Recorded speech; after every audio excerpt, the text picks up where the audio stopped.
Hello everyone, welcome to exam पे। दोस्तों, कैसे हैं आप सभी लोग। आज हमारी Indian polity class number second रहने वाली है और पहली क्लास में हमने संविधान के निर्माण के बारे में समझा था। तो आज हम उसी को पहले रिकैप करेंगे, मतलब एक बार रिवीजन करेंगे। इसके बाद में हम आगे की ओर बढ़ेंगे।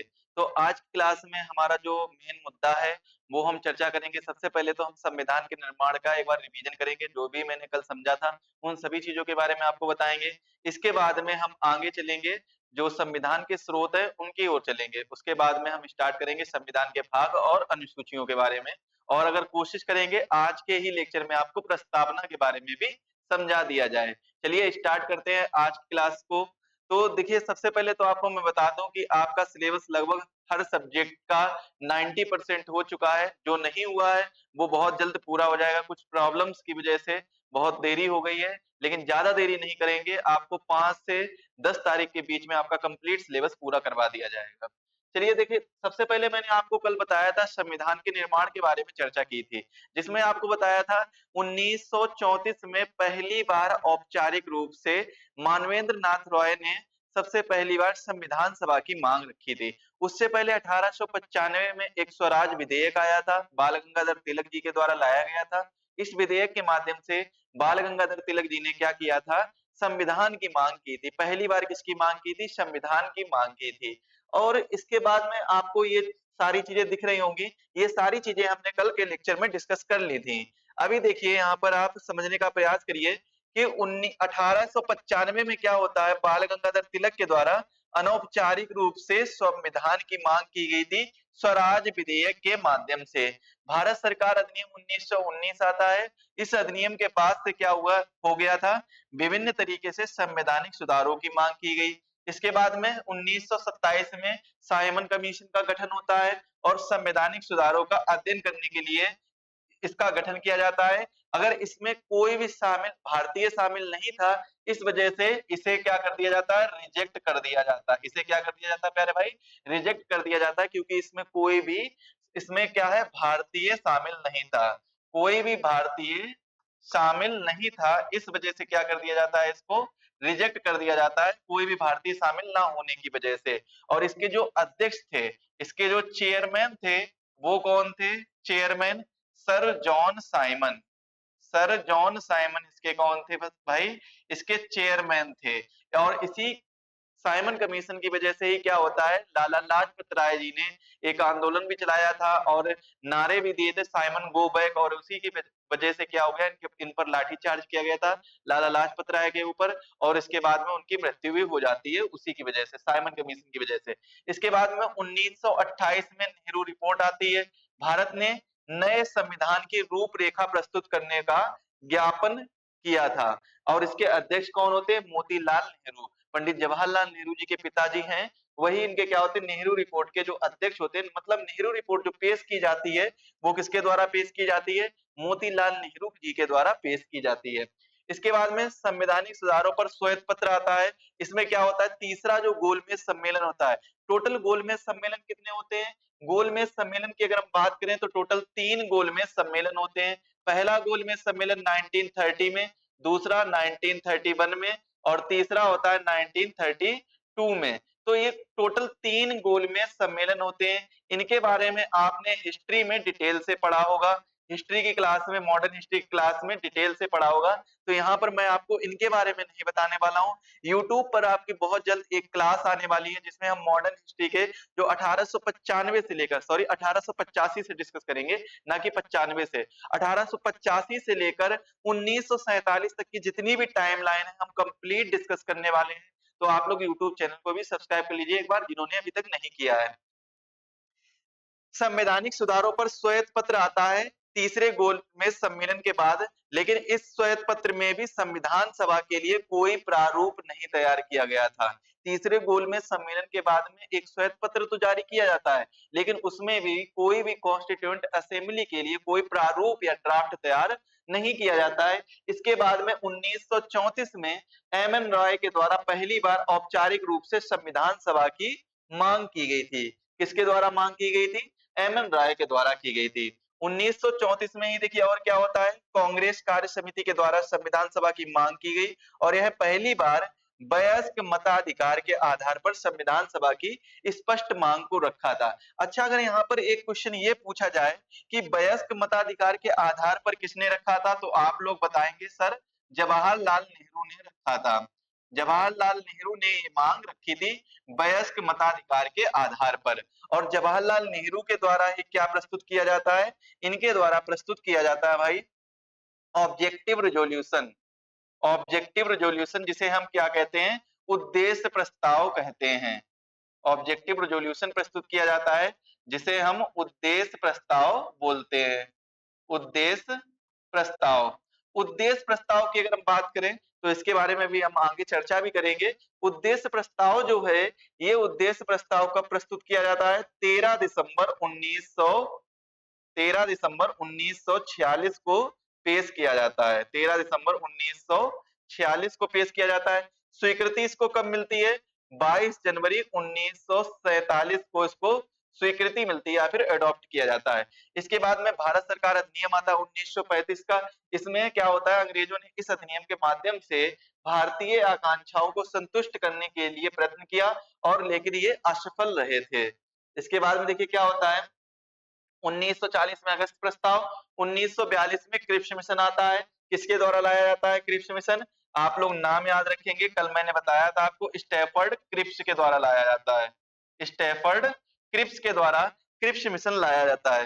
किसके द्वारा लाया जाता है, स्टैफर्ड क्रिप्स के द्वारा। इसके बाद में कैबिनेट मिशन योजना 1946 में आती है। कब बताई थी, 24 मार्च 1946 को कैबिनेट मिशन योजना आती है, 24 मार्च 1946 को। इसके बाद में इसके द्वारा जब कॉन्स्टिट्यूएंट असेंबली का गठन किया जाता है, वो कब किया जाता है, वो भी मैंने आपको बताया था, नवंबर 1946 में किया जाता है। तो इस चीज का भी आप लोग ध्यान रखेंगे। इस मिशन के भारतीयों की संविधान सभा की मांग को स्वीकार किया गया और इसके ही आधार पर संविधान सभा का तैयार किया गया था। संविधान सभा की अगर हम बात करें, किसके बारे में, संविधान सभा के बारे में अगर हम बात करें, संविधान सभा, संविधान सभा, तो संविधान सभा में टोटल मेंबर कितने थे, तो आप लोग कहेंगे सर आपने कल 389 बताए थे, तो 389 क्या थे, टोटल मेंबर थे, जिसमें से 296 मेंबर थे ब्रिटिश प्रांत से और बाकी 93 मेंबर कहां से थे, ये थे देसी रियासतों से। ये कहां से थे, देसी रियासतों से, देसी रियासतों से। इसके बाद में अगर 296 की बात करें तो ये थे सर ब्रिटिश प्रांत से। ये कहां से थे सर, ये ब्रिटिश प्रांत से थे। तो इस चीज के बारे में भी आप लोग याद रखेंगे। इसके बाद में क्या होता है, संविधान सभा के गठन की बात की गई थी, तो क्रिप्स मिशन, क्रिप्स प्रस्ताव कब आया था, 1942 में आया था, स्टैफर्ड क्रिप्स के द्वारा लाया गया था। महात्मा गांधी ने इसे पोस्ट डेटेड चेक की संज्ञा दी है। किसकी संज्ञा दी है, पोस्ट डेटेड चेक की संज्ञा दी है। तो इस चीज का भी ध्यान रखेंगे। इसके बाद में कैबिनेट मिशन की अगर हम बात करें तो 1946 में आया। पैथिक लॉरेंस, स्टैफर्ड क्रिप्स और एबी अलेक्जेंडर इसके मेंबर थे। इसके महत्वपूर्ण प्रावधान क्या था, इसी प्रस्ताव के आधार पर किसका गठन किया गया था, संविधान सभा का गठन किया गया था। तो इस चीज का भी आप लोग ध्यान रखेंगे। हालांकि ये सारी चीजें मैं आपको पहले से ही बता चुका हूं। 296 सदस्य किसके थे, ब्रिटिश भारत से थे, जिसमें प्रांतीय विधानसभा के थे 292 सदस्य, और 4 सदस्य कहां से थे, चीफ कमिश्नर प्रांतों से, जिसमें अजमेर, बलूचिस्तान, कुर्ग और दिल्ली, इन 4 जगहों से कितने सदस्य थे, 4 सदस्य थे। और 292 सदस्य कहां से थे, 292 सदस्य प्रांतीय विधानसभा से थे। तो टोटल सदस्य संख्या ब्रिटिश भारत से कितनी थी, 296 थी। बाकी देसी भारत से या देसी रियासतों से, यहाँ पर अगर क्वेश्चन ऐसे भी आ जाए देसी रियासतों से, देसी रियासत, तो देसी रियासत से कितने थे, देसी रियासत से 93 सदस्य थे। चुनाव परिणाम क्या हुआ था, जब चुनाव हुआ था संविधान सभा का, तो इसमें 208 सीटें कांग्रेस को मिली थी, मुस्लिम लीग को 73 सीटें, निर्दलीय 8 सीटें और अन्य 15 सीटें रही थी। इसके बाद में संविधान सभा की बैठक, तीनों बैठकों के बारे में मैंने चर्चा की थी। एक बैठक आपको बताई थी 9 दिसंबर 1946 को, दूसरी बैठक 11 दिसंबर 1946, तीसरी बैठक 13 दिसंबर 1946 को। इसमें क्या क्या बातें हुई थी, वो सभी चीजों के बारे में डिस्कस किया था। संघ शक्ति के समिति जो है उसके जवाहरलाल नेहरू, संघ संविधान समिति जवाहरलाल नेहरू, प्रांतीय संविधान समिति सरदार पटेल, प्रारूप समिति डॉक्टर बी आर अम्बेडकर और प्रक्रिया नियम समिति डॉक्टर राजेंद्र प्रसाद। इसके बाद में हमने आपको शायद कल प्रारूप समिति के बारे में नहीं बताया था, उसके बारे में भी जानेंगे। पहले आप इस चीज को देखिए, मौलिक अधिकारों पर सलाहकार समिति। मौलिक अधिकारों पर सलाहकार समिति के लिए इसमें कुछ अन्य समितियां भी बनाई गई थी, उप समितियां बनाई गई थी। जैसे एक थी मौलिक अधिकारों पर सलाहकार समिति व अल्पसंख्यक तथा जनजातीय बहिष्कृत क्षेत्र समिति। इसके जो अध्यक्ष थे वो कौन थे? सरदार पटेल। और इसमें 5 उप समितियां बनाई गई थी। मौलिक अधिकार उप समिति जेबी कृपलानी इसके अध्यक्ष थे। अल्पसंख्यक उप समिति एचसी मुखर्जी इसके अध्यक्ष थे। उत्तर पूर्व सीमांत जनजातीय क्षेत्र और असम बहिष्कृत एवं आंशिक रूप से बहिष्कृत क्षेत्र उप समिति गोपीनाथ बारदोलोई। इसके बाद में बहिष्कृत एवं आंशिक रूप से बहिष्कृत क्षेत्र असम के अलावा उप समिति एबी ठक्कर। उत्तर पश्चिमी सीमांत जनजातीय क्षेत्र उप समिति। तो ये कुछ 5 उप समितियां थी। संचालन समिति के अध्यक्ष डॉक्टर राजेंद्र प्रसाद और राज्य समिति के अध्यक्ष पंडित जवाहरलाल नेहरू थे। इसके बाद में प्रारूप समिति देखिए, संविधान सभा की जो समितियों में सबसे महत्वपूर्ण समिति थी वो थी प्रारूप समिति। प्रारूप समिति की अगर बात करें तो इसका गठन कब होता है? 29 अगस्त 1947 को प्रारूप समिति का गठन होता है। और इसके जो चेयरमैन होते हैं, चेयरमैन कौन होते हैं? डॉक्टर बी आर अम्बेडकर होते हैं। इसमें टोटल चेयरमैन को इंक्लूड करके 7 सदस्य होते हैं, या फिर हम कह सकते हैं इसमें कितने, एक चेयरमैन और एक क्या है, 6 सदस्य होते हैं। मतलब टोटल 7 मेंबर थे इस समिति में। इसमें देखिए कौन कौन से, डॉक्टर बी आर अम्बेडकर जो कि अध्यक्ष थे, एन गोपाल स्वामी अयंगर, अल्लादी कृष्णा स्वामी अय्यर, डॉक्टर के एम मुंशी, सैयद मोहम्मद सादुल्लाह। इसके बाद में एक आए हैं एन माधव राव, इन्होंने बीएल मित्र का स्थान लिया था, जिन्होंने अपनी अस्वस्थता की वजह से या बीमारी की वजह से इस्तीफा दे दिया था।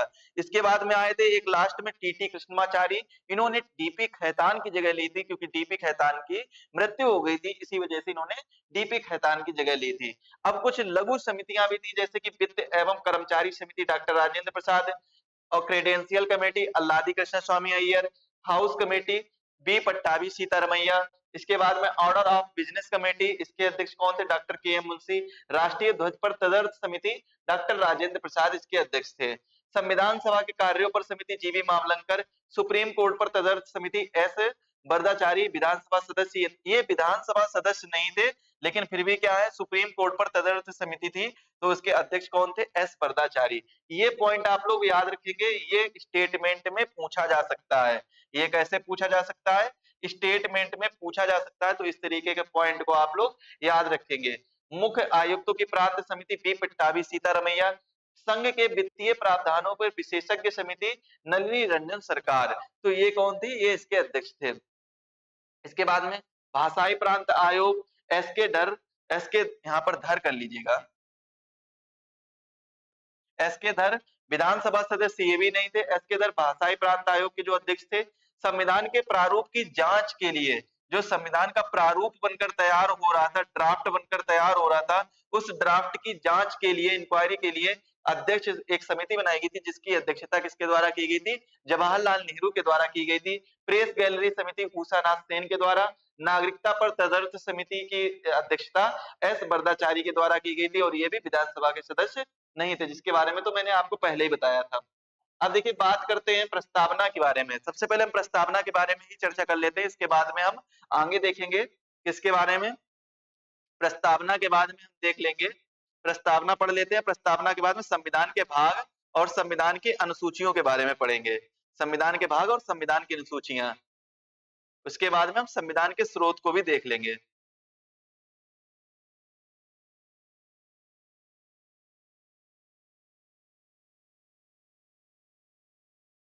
या तो एक काम करते हैं, सबसे पहले संविधान के स्रोत को ही देखते हैं।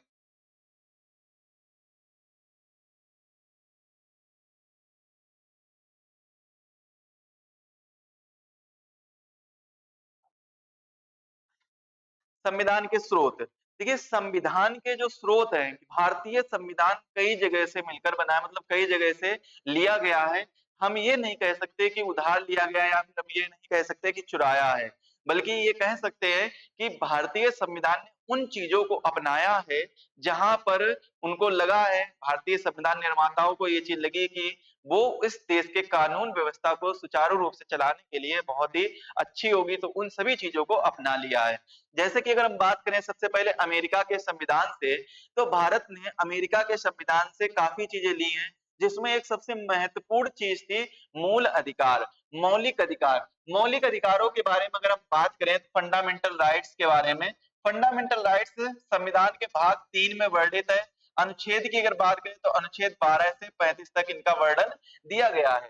भाग 3 में अनुच्छेद 12 से 35 तक मौलिक अधिकारों का वर्णन दिया गया है। अमेरिका के संविधान में मौलिक अधिकारों को बिल ऑफ राइट्स कहा गया है। भारत में मौलिक अधिकार के कितने प्रकार हैं? वर्तमान में 6 प्रकार हैं। 6 प्रकार की मौलिक अधिकारों का वर्णन किया गया है। इससे पहले संविधान संशोधन होता है। संविधान संशोधन से पहले हमारे मौलिक अधिकारों की संख्या 7 थी, लेकिन संविधान संशोधन के बाद में एक मौलिक अधिकार हटा दिया गया, संपत्ति का अधिकार खत्म कर दिया गया। इसको हमने कानूनी अधिकार या लीगल राइट्स में रख दिया था।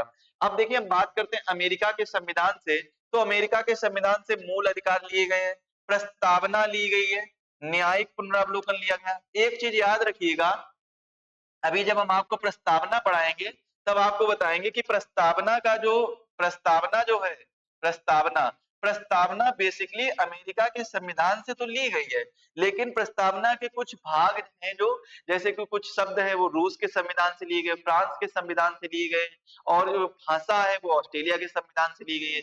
ये सारी चीजें भी हम डिस्कस करेंगे डिटेल से जब आपको प्रस्तावना पढ़ाएंगे।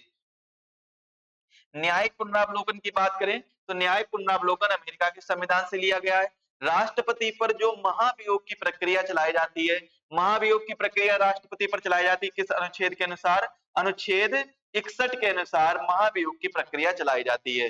राष्ट्रपति पर जब महाभियोग की प्रक्रिया चलाई जाती है तो वो प्रक्रिया कहां से ली गई है? महाभियोग की प्रक्रिया यानी प्रोसेस जो है वो कहां से लिया गया है? अमेरिका के संविधान से लिया गया है। देखिए, वैसे तो ये टॉपिक एक साथ पढ़ने वाला तो है ही, लेकिन जब आप धीरे धीरे जब राष्ट्रपति के बारे में पढ़ेंगे तो राष्ट्रपति के बारे में जब पढ़ेंगे तो उसमें महाभियोग की प्रक्रिया के बारे में पढ़ेंगे। तो जब महाभियोग की प्रक्रिया आप पढ़ रहे होंगे तब हम आपको बताएंगे कि ये कहां से ली गई है, अमेरिका के संविधान से ली गई। तो ये बार बार रिवीजन होता चला जाएगा, इससे कि आपको क्या है, याद हो जाएंगी सारी चीजें कि कौन सा स्रोत जो है वो किस देश के संविधान से लिया गया है, ये सारी चीजें याद हो जाएंगी। अमेरिका के संविधान में मैंने आपको अभी इंपॉर्टेंट जो भी चीजें बताई हैं वो बताई हैं। एक तो मूल अधिकार लिए गए हैं, प्रस्तावना लिया गया है, न्यायिक पुनरावलोकन लिया गया है और महाभियोग की प्रक्रिया ली गई है। तो ये सारी चीजें कहां से ली गई हैं? अमेरिका के संविधान से ली गई हैं। विधियों का समान संरक्षण और स्वतंत्र न्यायपालिका, विधियों यानी कानून का समान संरक्षण हो, एक समान उनको संरक्षित किया जा सके, सभी के लिए वो एक समान समझा जा सके, तो ये सब कहां से लिया गया है? ये अमेरिका के संविधान से लिया गया है। स्वतंत्र न्यायपालिका, न्यायपालिका अपने आप में स्वतंत्र हो, किसी के पक्ष में ना जाए, मतलब ऐसे पक्ष में ना जाए कि दबे में ना रहे, या फिर हम कह सकते हैं इस तरीके से ना हो कि किसी के कहने पर चले, अपना निर्णय स्वयं ले सके, न्यायपालिका स्वतंत्र हो। ये भी कहां से लिया गया? अमेरिका के संविधान से लिया गया है। इसके बाद में देखिए, सर्वोच्च न्यायालय व उच्च न्यायालय के न्यायाधीशों को हटाने की प्रक्रिया। सर्वोच्च न्यायालय व उच्च न्यायालय, चाहे वो सुप्रीम कोर्ट हो चाहे वो हाई कोर्ट हो, उसके जो भी न्यायालय होंगे या न्यायाधीश होंगे उनको हटाने की प्रक्रिया जो है वो कहां से ली गई है? वो अमेरिका के संविधान से ली गई है। तो अमेरिका के संविधान में अब तक आपको दो तीन चीजें याद करनी होंगी। एक कौन सी चीज याद करनी होगी? एक तो मूल अधिकार के बारे में कि मूल अधिकार कहां से लिए गए हैं? अमेरिका के संविधान से लिए गए। आप मेरे साथ रिपीट करिए, दोहराइए, जिससे कि आपको इसी क्लास के अंदर ये सारी चीजें याद हो जाएं। पहला लिया गया मूल अधिकार लिया गया है, दूसरा लिया गया है प्रस्तावना ली गई है, तीसरा क्या लिया गया? न्यायिक पुनरावलोकन लिया गया है, और चौथा पॉइंट जो आपको याद रखना होगा वो की इंपॉर्टेंट है, महाभियोग की प्रक्रिया, वो भी कहां से ली गई है? ये भी अमेरिका के संविधान से ली गई। स्वतंत्र न्यायपालिका कहां से ली गई है? अमेरिका के संविधान से ली गई है। विधियों का समान संरक्षण कहां से लिया गया है? ये भी अमेरिका के संविधान से लिया गया। सुप्रीम कोर्ट और हाई कोर्ट के जो न्यायाधीश है इनको हटाने की प्रक्रिया कहां से ली गई है? अमेरिका के संविधान से ली गई है। तो ये सारी चीजें, और स्वतंत्र न्यायपालिका जिसके बारे में मैंने बता दिया था, तो ये सारी चीजें कहां से ली गई है? अमेरिका के संविधान से ली गई है। अमेरिका का संविधान आप सभी को याद हो गया होगा कि अमेरिका के संविधान से क्या क्या चीजें ली गई है, भारत ने क्या क्या चीजें अडॉप्ट की है, वो सारी चीजें आप लोग याद कर लीजिए। इसके बाद हम बात करते हैं रूस के संविधान से। देखिए, रूस के संविधान से जो फंडामेंटल ड्यूटीज हैं यानी मौलिक कर्तव्य हैं फंडामेंटल ड्यूटीज की अगर हम बात करें तो फंडामेंटल ड्यूटीज भाग 4 ए में वर्णन किया गया है, इनका भाग 4 का में वर्णन किया गया है, तो इसके बारे में भी आप लोगों को याद रखना होगा। भाग 4 में किसके बारे में वर्णन किया गया है? भाग 4 में वर्णन किया गया directive principle of state policy यानी राज्य के नीति निर्देशक सिद्धांत या तत्व के बारे में वर्णन किया गया है। तो रूस के संविधान से मौलिक कर्तव्य लिए गए। प्रस्तावना में 3 वर्ड यूज किए गए, सामाजिक, आर्थिक और राजनीतिक न्याय। प्रस्तावना में 3 न्यायों के बारे में, 3 जस्टिस के बारे में बताया गया है। कौन से बारे में बताया गया? जस्टिस के बारे में बताया गया है। कौन कौन से? एक तो सोशल जस्टिस और इकोनॉमिकल जस्टिस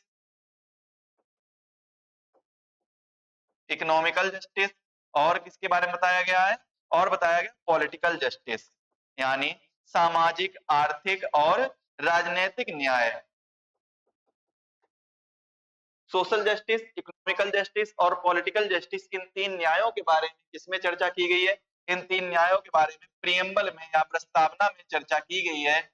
प्रस्तावना में, तो प्रस्तावना में ये जो तीनों न्याय के बारे में चर्चा की गई है, ये किस देश के संविधान से लिए गए हैं? ये रूस के संविधान से लिए गए। कहां से लिए गए? रूस के संविधान से लिए गए। मूल कर्तव्य प्रस्तावना में सामाजिक, आर्थिक और राजनीतिक न्याय जो है वो रूस के संविधान से लिए गए हैं। ये आपको याद रखना होगा।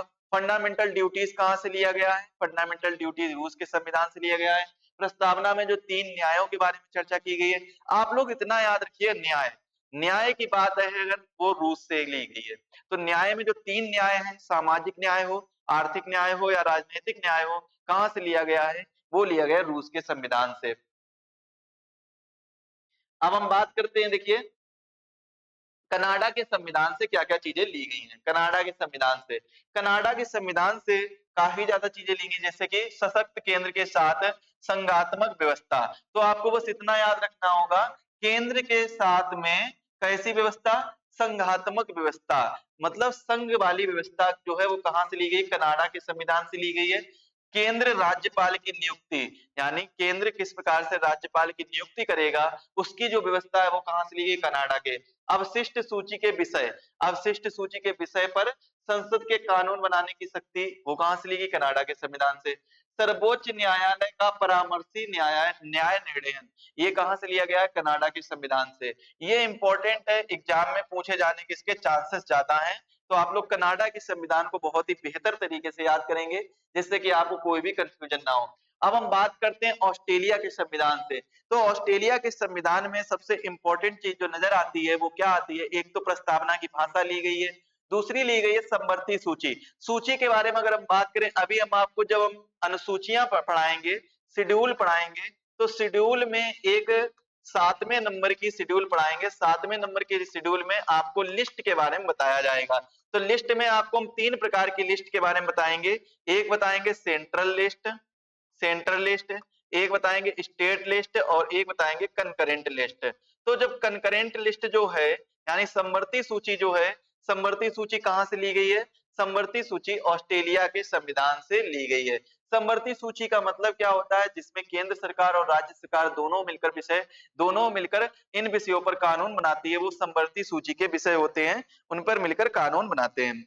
अब हम बात करते हैं व्यापार के बारे में। तो व्यापार जो है वो कहां से लिया गया? वो भी ऑस्ट्रेलिया के संविधान से लिया गया है। वाणिज्य और समागम की स्वतंत्रता, संसद की दोनों सदनों की जो संयुक्त बैठक होती है यानी ज्वाइंट सेशन चलता है, वो भी ऑस्ट्रेलिया के संविधान से लिया गया है। जो संयुक्त बैठक होती है सदनों की, संसद के दोनों सदन की अगर हम बात करें तो कौन से होते हैं? एक होता है राज्यसभा, दूसरा लोकसभा होता है। राज्यसभा और लोकसभा की जो संयुक्त बैठक होती है, उसकी अध्यक्षता किसके द्वारा की जाती है? इसकी अध्यक्षता स्पीकर के द्वारा की जाती है। कौन से स्पीकर के द्वारा की जाती है? ये लोकसभा स्पीकर के द्वारा की जाती है। अब आप सोच रहे होंगे कि राज्यसभा के स्पीकर के द्वारा क्यों नहीं की जाती है? क्योंकि राज्यसभा का जो स्पीकर होता है वो कौन होता है? वाइस प्रेसिडेंट होता है। और वाइस प्रेसिडेंट जो है वो राज्यसभा का मेंबर नहीं होता है, बल्कि ये राज्यसभा का पदेन सभापति होता है और मतलब इसका ऑफिस संभालता है। लोकसभा का स्पीकर, लोकसभा का ही कोई ना कोई सदस्य होता है, वही स्पीकर बनता है। तो इनकी जो अध्यक्षता है वो किसके द्वारा, ज्वाइंट सेशन की अध्यक्षता किसके द्वारा की जाती है?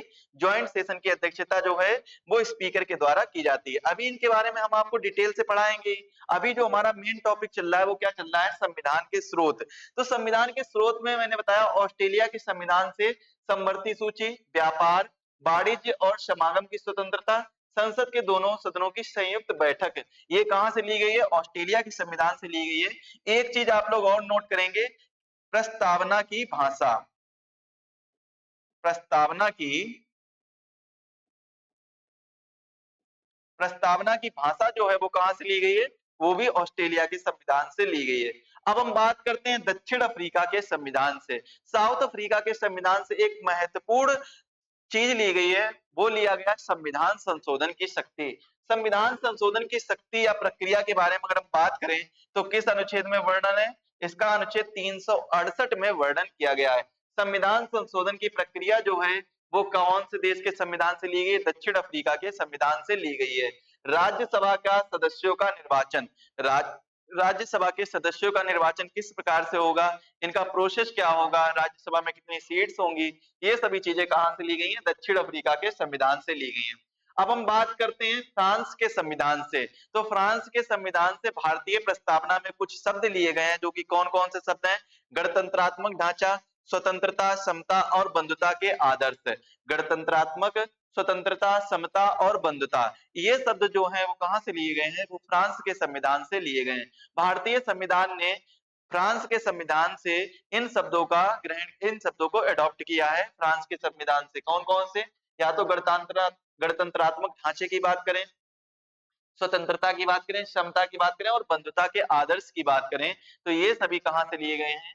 ये सभी लिए गए हैं। और ये वर्णन इनका कहां पर किया गया है? इनका वर्णन भाई प्रस्तावना में देखने को मिलता है। प्रस्तावना में मैंने आपको बताया प्रस्तावना जो ली गई थी, अगर मैं प्रस्तावना के बारे में बात करूं, प्रस्तावना के बारे में,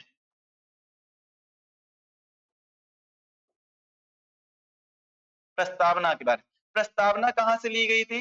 अमेरिका के संविधान से ली गई थी। प्रस्तावना जो है वो कहां से ली गई थी? अमेरिका के संविधान से। मैंने फिर आपको दूसरा पॉइंट बताया, इसकी भाषा जो है वो कहां से ली गई है? भाषा ली गई है ऑस्ट्रेलिया के संविधान से, ऑस्ट्रेलिया के संविधान से, ऑस्ट्रेलिया के संविधान से। इसके बाद में इसमें 3 न्यायों के बारे में चर्चा की गई है। न्याय के बारे में कौन कौन से न्याय? एक तो सामाजिक न्याय,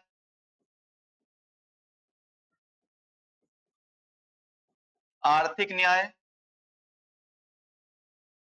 आर्थिक न्याय और राजनीतिक न्याय, राजनीतिक न्याय। तो राजनीतिक न्यायों के बारे में चर्चा की गई, ये कहां से लिया गया है?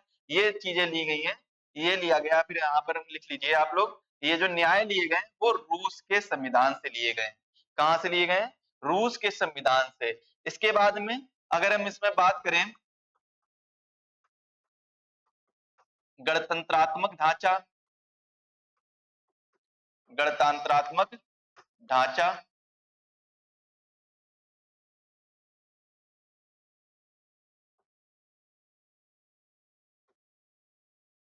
सॉरी,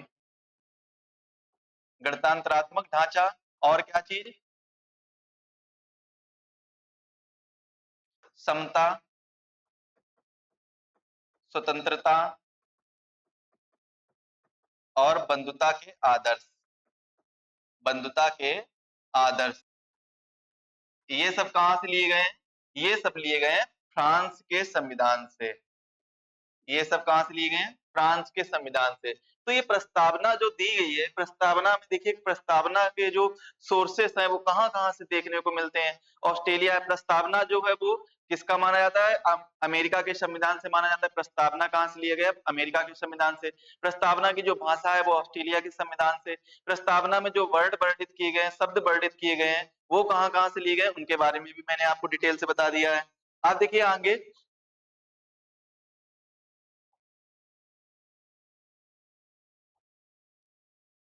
ब्रिटेन के संविधान से क्या लिया गया है? संसदीय व्यवस्था। भारत की जो संसदीय व्यवस्था है वो कहाँ से ली गई है? ब्रिटेन के संविधान से देखने को मिलती है। मतलब द्विसदनीय व्यवस्था, जो संसदीय व्यवस्था है वो कैसी है? द्विसदनीय व्यवस्था है। और द्विसदनीय व्यवस्था कहाँ से लिया गया है? ये लिया गया है हमारा ब्रिटेन के संविधान से। द्विसदनीय व्यवस्था मतलब कैसे? एक तो हो गया लोकसभा, लोकसभा और एक राज्यसभा। एक कौन सा? राज्यसभा।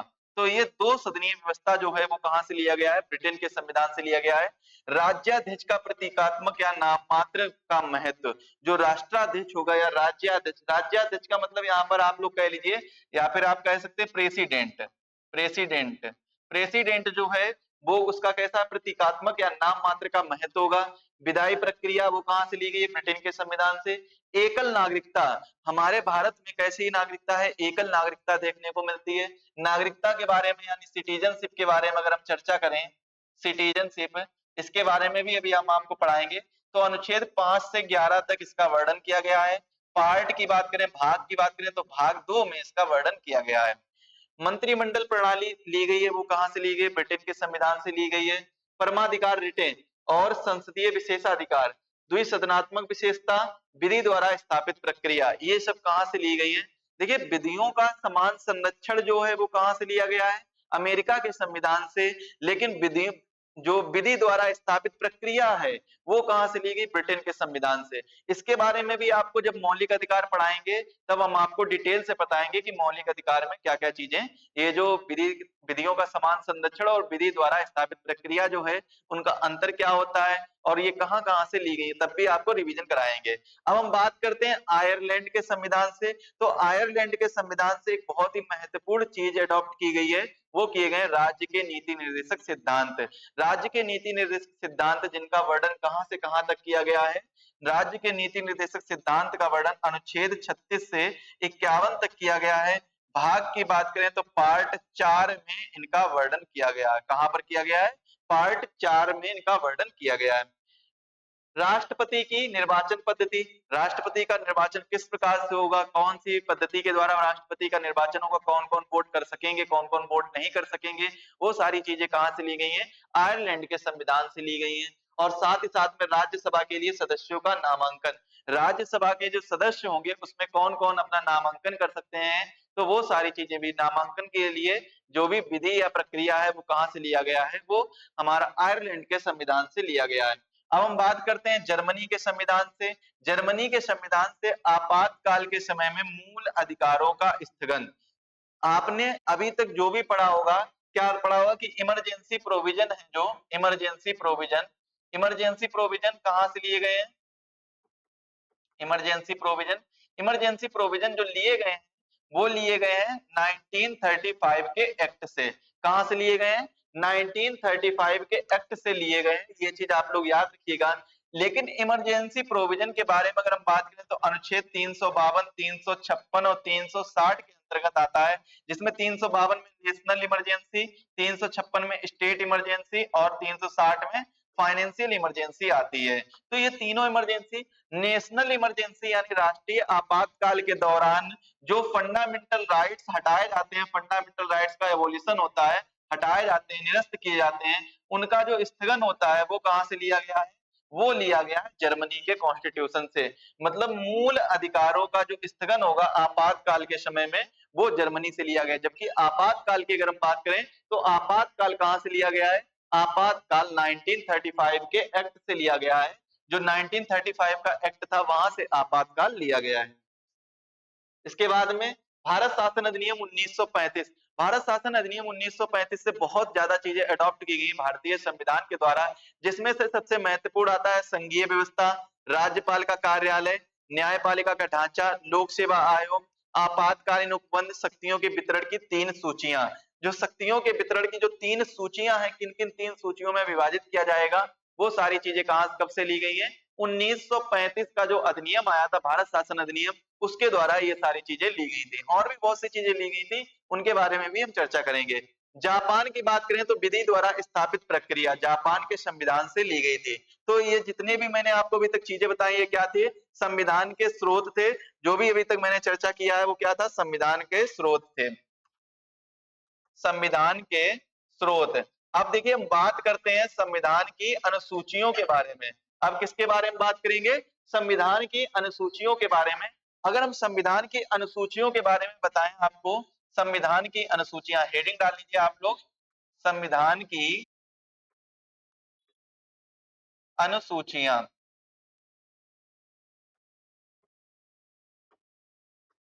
संविधान की कितनी अनुसूचियां? मूल संविधान की अगर हम बात करें, मूल संविधान की, मूल संविधान की, तो मूल संविधान में कितनी अनुसूचियां थी? 8 अनुसूचियां थी। और बाद में संविधान संशोधन के माध्यम से, संविधान संशोधन के माध्यम से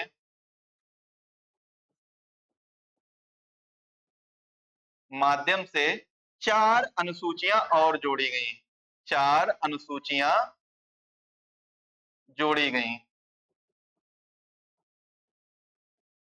तो वर्तमान में कितनी अनुसूचियां हैं? वर्तमान की अगर हम बात करें तो वर्तमान में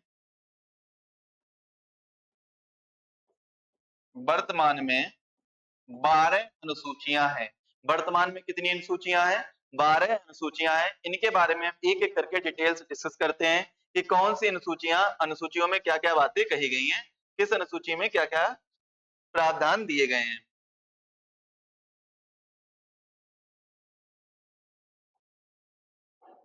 देखिए, मूल संविधान में अगर हम बात करें तो कितनी अनुसूचियां थी? मूल संविधान में 8 अनुसूचियां थी। इसको आप लोग हटा के यहां पर कर लीजिए, 8 अनुसूचियां थी।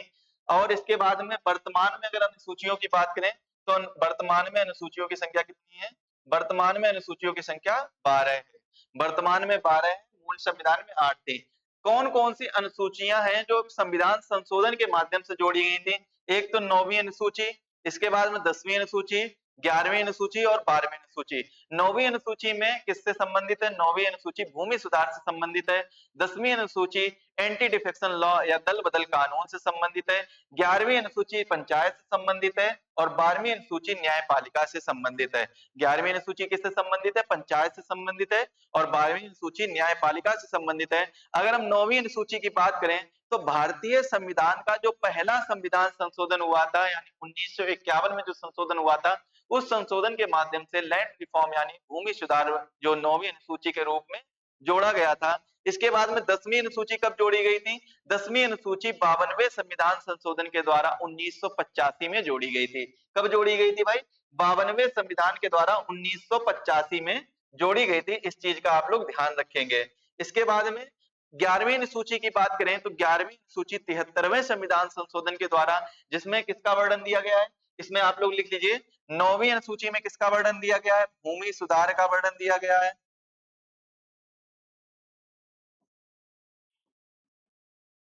भूमि सुधार। 10वीं अनुसूची में किसका वर्णन दिया गया है? दल बदल कानून,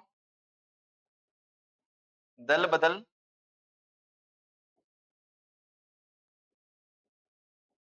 दल बदल कानून।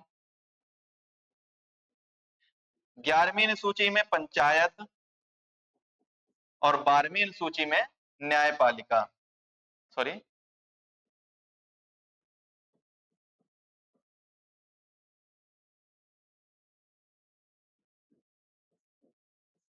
नगर पालिका।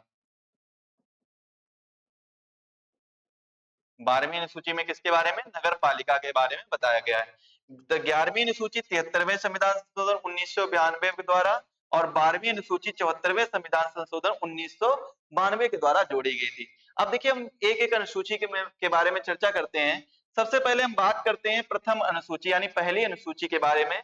पहली अनुसूची किससे संबंधित है? राज्य एवं संघ शासित प्रदेशों से संबंधित है। पहली अनुसूची किससे संबंधित है?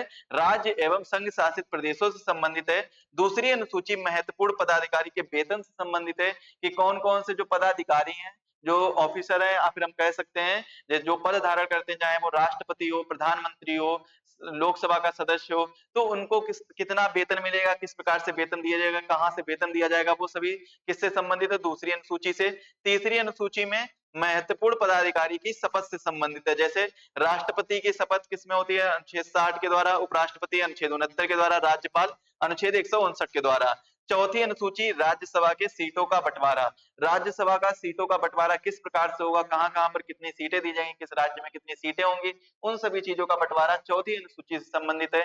वहीं अगर हम पांचवी अनुसूची की बात करें तो पांचवी अनुसूची में असम, त्रिपुरा, मिजोरम, मेघालय राज्यों को छोड़कर, यानी असम, त्रिपुरा, मेघालय, मिजोरम जैसे राज्यों को छोड़कर जितने भी बचे हुए राज्य हैं जहां पर अनुसूचित जाति और अनुसूचित जनजाति निवास करती है, तो उन राज्यों पर कैसे नियंत्रण किया जाएगा, उन पर कैसे प्रशासन किया जाएगा, वो सारी चीजों का प्रावधान जो है वो पांचवी अनुसूची में दिए गए हैं। जबकि छठी अनुसूची में जो प्रावधान दिए गए हैं वो असम, त्रिपुरा, मेघालय, मिजोरम में राज्यों पर कैसे प्रशासन और नियंत्रण किया जाएगा उस पर किया गया है छठी अनुसूची में। अब हम बात करते हैं सातवीं अनुसूची के बारे में। तो सातवीं अनुसूची में लिस्ट के बारे में बताया गया है, जिसमें तीन प्रकार की लिस्ट देखने को मिलती है, एक संघ सूची और एक राज्य अनुसूची और इसके बाद में समवर्ती सूची। यहाँ पर अनुसूची नहीं, सूची कर लीजिए, राज्य सूची। संघ सूची की बात करें तो इसमें संसद कानून बनाएगी, राज्य सूची में विधानमंडल या विधानसभा कानून बनाएगी, समवर्ती सूची में कौन बनाएगा, दोनों मिलकर कानून बनाएंगे, चाहे वो संसद हो या विधानसभा हो या विधानमंडल हो, कोई भी हो, राज्य विधानमंडल कानून बनाएगा। संघ सूची में देखिए अवशिष्ट सूची के विषयों पर संसद कानून बनाएगी। यह विचार कनाडा से लिया गया है और यह एकात्मक संविधान का लक्षण है। एकात्मक संविधान का लक्षण किसे कहते हैं, जहां पर एक ही संविधान हो और एक ही संविधान के द्वारा पूरा देश चलाया जाता है और पूरे देश में वही सब कानून लागू होंगे जो उस संविधान के तहत लागू किए जाएंगे या कानून बनाया जाएगा, तो एकात्मक संविधान का लक्षण माना जाता है। अब देखिए इतना बड़ा देश है, इतने बड़े देश में विभिन्न प्रकार के राज्य, विभिन्न प्रकार की डाइवर्सिटी, विविधता है, तो इन सभी विविधताओं को देखते हुए प्रत्येक राज्य को अपने अपने कानून बनाने के लिए कुछ विशेष प्रकार के कानून बनाने का अधिकार दिया गया है कि जिससे कि वो अपने कानून बना सके और अपने राज्यों के प्रति उत्तरदायी हो सके कि वो किस प्रकार से उनके राज्य में रहने वाले लोग हैं उनको सुविधा या सुरक्षा मिल पा रही है या नहीं मिल पा रही है, तो उसके प्रति वो उत्तरदायी हो सके। इसके बाद में राज्य सूची में क्या कहा गया है, राज्य विधानमंडल कानून बनाएगी, मतलब राज्य सरकारों को कुछ विशेष प्रकार के अधिकार दिए गए हैं जिससे कि वो क्या मिलकर राज्य राज्य अपने राज्यों में निवास करने वाले लोगों के लिए कानून बना सके राज्यों के द्वारा। समवर्ती सूची में वहीं पर दोनों लोग मिलकर, चाहे वो राज्य हो केंद्र सरकार हो, दोनों मिलकर कानून बनाते हैं। इसके बाद में आठवीं सूची बात करें तो आठवीं सूची में किसके बारे में बताया गया है, आठवीं सूची में यहाँ पर पहले देख लीजिए, जो सातवीं अनुसूची थी, सातवीं अनुसूची के कुछ महत्वपूर्ण विषय हैं। जैसे संघ सूची के अंतर्गत कौन कौन से विषय आते हैं, रेडियो, टेलीविजन, शेयर बाजार, डाक, बैंकिंग, जनगणना, निगम कर और विदेशिक मामले और रेलवे, ये सब किसके अंतर्गत आते हैं, संघ सूची के अंतर्गत आते हैं। राज्य सूची के अंतर्गत देखिए स्वच्छता, भूमि सुधार, कृषि, प्रति व्यक्ति कर, गैस, कारागार, पुलिस, रेलवे पुलिस, ये सभी किसके अंतर्गत आते हैं, ये सभी राज्य सूची के अंतर्गत आते हैं, इसमें सूची कर लीजिएगा। इसके बाद में समवर्ती सूची के अंतर्गत विवाह, विवाह विच्छेद, गोद लेना, जनसंख्या नियंत्रण, परिवार नियोजन, दंड प्रक्रिया, शिक्षा और वन जैसे जितने भी विषय हैं इनसे संबंधित जो कानून है वो दोनों लोग मिलकर बनाते हैं। राज्य सूची के अंतर्गत रेलवे हो गया, रेलवे पुलिस हो गया, प्रति व्यक्ति कर हो गया, गैस हो गया, कारागार हो गया, कृषि हो गया, भूमि सुधार हो गया, ये सब किसके अंतर्गत आते हैं, राज्य सूची के अंतर्गत आते हैं। एक चीज और देखिए, 42वें संविधान संशोधन द्वारा राज्य सूची के 5 विषयों को समवर्ती सूची में डाला गया था। वो 5 विषय कौन कौन से, एक तो शिक्षा, वन, नापतोल, वन्य जीव और न्याय का प्रशासन।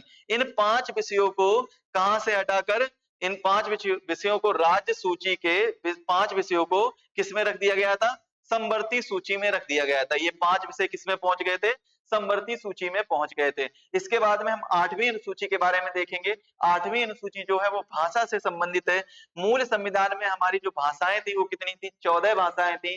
बाद में संविधान संशोधन के माध्यम से 8 भाषाएं और जोड़ी गई और अब वर्तमान समय में हमारे संविधान में टोटल 22 भाषाएं हैं। कितनी भाषाएं हैं, 22 भाषाएं। मूल संविधान में 14 भाषाएं थी। संविधान संशोधन के माध्यम से पहला संविधान संशोधन जो हुआ था 21वां संविधान, मतलब पहली बार जब भाषा जोड़ी गई थी वो कौन से संविधान संशोधन में जोड़ी गई थी, 21वें संविधान संशोधन 1967 में जोड़ी गई थी। इसके बाद में 72वें संविधान संशोधन के द्वारा 1992 में कौन सी भाषाएं जोड़ी गई थी, कोंकणी, मणिपुर और नेपाली जोड़ी गई थी। 21वें संविधान संशोधन में सिंधी भाषा जोड़ी गई थी और 92वें संविधान संशोधन में बोडो, डोगरी, मैथिली और संथाली भाषा जोड़ी गई थी। आप लोग किस तरीके से याद रख सकते हैं, एक केवल याद रखिएगा कि जो पहला संविधान संशोधन हुआ था, मतलब पहली बार जब भाषा के लिए संविधान संशोधन हुआ था 21वां संविधान संशोधन, उसमें कौन सी भाषा जोड़ी गई थी, उसमें सिंधी भाषा जोड़ी गई थी। कौन सी भाषा जोड़ी गई थी? सिंधी भाषा जोड़ी गई थी। तो पहले संविधान 21वें संविधान संशोधन में सिंधी भाषा मात्र एक भाषा जोड़ी गई थी। इसके बाद में 72वें संविधान संशोधन में 3 भाषाएं जोड़ी गई थी। कौन कौन सी जोड़ी गई थी? कोंकणी, मणिपुरी और नेपाली। कोंकणी, मणिपुरी और नेपाली। कैसे याद रख सकते हैं? आप याद रख सकते हैं MKN, इस तरीके से याद रख सकते हैं, या फिर NKM याद रख सकते हैं, या MNK याद रख सकते हैं, कुछ तरीके से याद रख सकते हैं। कोंकणी, मणिपुरी, नेपाली, 2-3 बार पढ़ेंगे तो आपको याद आ जाएगा, कोंकणी, मणिपुर, नेपाली। इसके बाद में एक और संविधान संशोधन होता है 92वां संविधान संशोधन, जो कब होता है? 2004 में। 92वां संविधान संशोधन कब होता है? 2004 में होता है। इसके तहत कौन कौन सी भाषाएं जोड़ी गई थी? इसके तहत टोटल 4 भाषाएं जोड़ी गई थी। उसको आप याद रख सकते हैं डीबीएमएस के माध्यम से। कैसे याद रख सकते हैं? डीबीएमएस के माध्यम से, डाटाबेस मैनेजमेंट सिस्टम। डी से क्या हो जाएगा? डोंगरी हो जाएगा, बी से बोडो हो जाएगा, एम से मैथिली हो जाएगा, एस से संथाली हो जाएगा। संथाली भाषा और सिंधी भाषा में कंफ्यूजन होता है डीबीएमएस जब आप याद करेंगे तो एक चीज ऐसे याद रख सकते हैं कि जो पहली बार भाषा के लिए संशोधन हुआ था, जहां पर भाषा जोड़ी गई थी, 15वीं भाषा जोड़ी गई थी, वो कौन सी जोड़ी गई थी? सिंधी भाषा जोड़ी गई थी। बस इतना याद रख लीजिए, बाकी आपको कोंकणी, मणिपुर, नेपाली एक में हो जाएगा। इसके बाद में डीबीएमएस जो कि डाटाबेस मैनेजमेंट सिस्टम हो गया, वो एक में हो जाएगा, या फिर डोंगरी, बोडो, मैथिली और संताली, ये किसके द्वारा जोड़ी गई थी? ये सभी 92वें संविधान संशोधन के द्वारा जोड़ी गई थी। मूल संविधान में 14 भाषाएं थी, वर्तमान में कितनी है? 22 भाषाएं हैं। इसके बाद में 9वीं अनुसूची। 9वीं अनुसूची किससे संबंधित है? भूमि सुधार से संबंधित है। कुछ कानूनों की न्यायिक परीक्षण से संरक्षण के लिए इसमें बात की गई है। 10वीं अनुसूची दल बदल कानून से संबंधित है, कि इसके बारे में भी हम डिटेल से बताएंगे आपको। दल बदल कानून के लिए एक अलग लेक्चर लेंगे, जिसमें आपको दल बदल कानून के बारे में डिटेल से समझाएंगे। ये कब जोड़ी गई थी? ये 1985 में जोड़ी गई थी। कब जोड़ी गई थी भाई? 1985 में। इसके बाद में 11वीं सूची पंचायत से संबंधित है। पंचायतों को 29 विषय सौंपे गए हैं। किसके लिए 29 विषय सौंपे गए हैं? पंचायत को 29 विषय दिए गए कानून बनाने के लिए, कि 29 विषयों पर कानून बना सकता है। इसके बाद में नगर पालिका 12वीं सूची में दिया गया है। नगर पालिका को भी कितने? 29 विषय सौंपे गए हैं। तो ये चीजें आप लोग याद रखेंगे। इसी के साथ में हमारा जो अनुसूची वाला चैप्टर है वो भी एंड होता है। अब देखिए आगे में एक बार रिवाइज कर लेते हैं। एक बार क्या रिवाइज कर लेते हैं? संविधान की जितनी भी अनुसूचियां थी इनके बारे में पढ़ लेते हैं एक बार।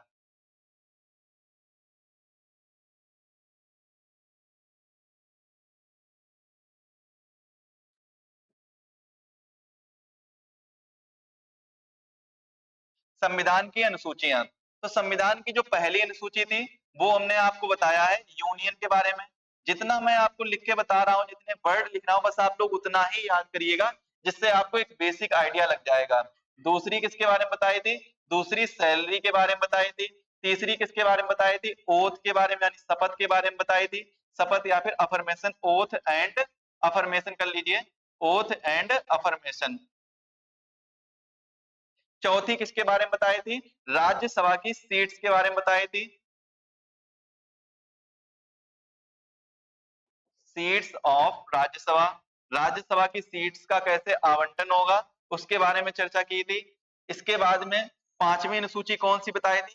पांचवी अनुसूची के अंतर्गत मैंने आपको बताया था कि जो असम, त्रिपुरा, मेघालय, असम, त्रिपुरा, मेघालय, मिजोरम, इनको छोड़कर, इनको छोड़कर, इनके अलावा, इनके अलावा, इनको एक्सक्लूड करके जो भी अनुसूचित यानी एससी, एससी और एसटी कैटेगरी के जो क्षेत्र होंगे, एरिया होंगे, उन पर कैसे नियंत्रण किया जाएगा, उन पर कैसे कंट्रोल और एडमिनिस्ट्रेशन की बात है। Control, control and administration, administration कैसे किया जाएगा उसके बारे में। छठी अनुसूची के अंतर्गत असम, त्रिपुरा, मेघालय, मिजोरम में कैसे कंट्रोल और नियंत्रण किया जाएगा उसके बारे में बात की गई है। सातवीं अनुसूची में किसके बारे में बताया गया? लिस्ट के बारे में बताया गया सातवीं अनुसूची में। आठवीं अनुसूची में किसके बारे में बताया गया? लैंग्वेज, भाषा के बारे में बताया गया है। और 9वीं अनुसूची में लैंड रिफॉर्म यानी भूमि सुधार के बारे में बताया गया है, लैंड रिफॉर्म। 10वीं अनुसूची में anti defection law, anti defection law, anti defection law. और 11वीं अनुसूची में पंचायत के बारे में, पंचायत। और 12वीं अनुसूची में म्यूनिसिपैलिटीज के बारे में, म्यूनिसिपैलिटीज। तो ये 12 अनुसूचियां हैं, आप लोग याद कर लीजिएगा। ये 12 अनुसूचियों से कभी कभी क्रम भी पूछ दिया जाता है, ये सारी चीजें आप लोग याद करेंगे तब आपको बेहतर तरीके से समझ में आएगा। चलिए, हमने अनुसूचियां भी पढ़ ली हैं और संविधान के स्रोत भी पढ़ लिए हैं। अब हम एक बार चर्चा कर लेते हैं संविधान के भाग पर। संविधान के भाग पर चर्चा करने के बाद में हम प्रस्तावना पर चर्चा करेंगे। तो संविधान के भाग देखिएगा।